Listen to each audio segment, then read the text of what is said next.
Well, good evening, America.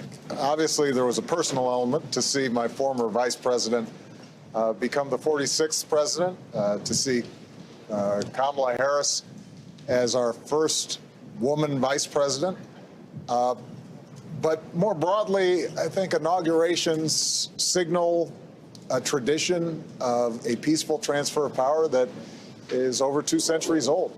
Well, I think the fact that the three of us are standing here talking about a peaceful transfer of power speaks to the institutional integrity of our country. So this is an unusual thing. We are both trying to come back to normalcy, deal with totally abnormal challenges, and do what we do best, which is try to make a more perfect union. It's an exciting time. We've got to not just listen to folks we agree with, but listen to folks we don't.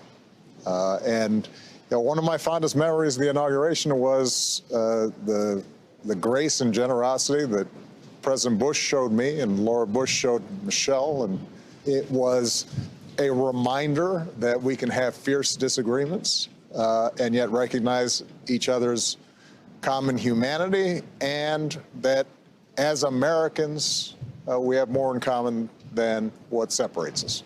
I think if Americans would love their neighbor like they would like to be loved themselves, a lot of the division in our society would end. That's what this means. It's a new beginning. And everybody needs to get off their high horse and reach out to their friends and neighbors and try to make it possible. If, in fact, as George said, we're looking for what binds us together, the American people are strong, they're tough, they can get through hardship, and there's no problem they can't solve when we're working together. I think that was the theme of Joe's inaugural speech, and I think all of us discovered that we're at our best when we're all moving in the same direction. America's a generous country with people with great hearts. All three of us are lucky to be the president of this country. Mr. President, I'm pulling for your success. Your success is our country's success, and God bless you. I'm glad you're there, and I wish you well. You have spoken for us today. Now you will lead for us, and we're ready to march with you. Good luck. God bless you. Joe, I'm proud of you, and you and Kamala need to know that you've got all of us here rooting for your success, keeping you in our prayers, and we will be available in any ways that we can as citizens to help you guide our country forward. We wish you Godspeed.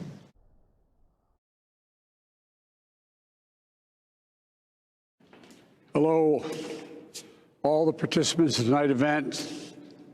It's humbling to stand here in this place in front of these sacred words, humbling out of respect to President Lincoln and the office we now share, and humbling because of you, the American people. As I said earlier today, we have learned again that democracy is precious. Because of you, democracy has prevailed. That's why Jill and I, Kamala and Doug, wanted to make sure our inauguration was not about us, but about you, the American people. This is a great nation. We're a good people.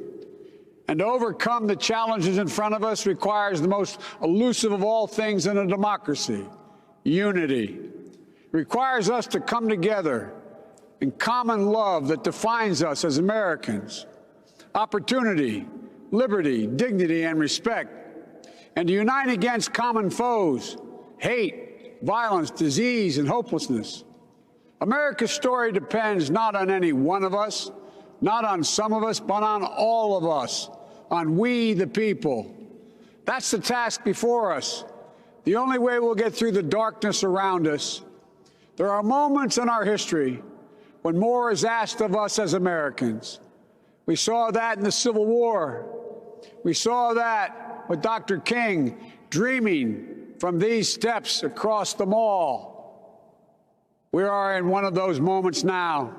The pandemic, economic crisis, racial injustice, the climate crisis, and threats to our very democracy. And the question is, are we up to it? Will we meet the moment like our forebears have? I believe we must, and I believe we will. You, the American people, are the reason why I've never been more optimistic about America than I am this very day.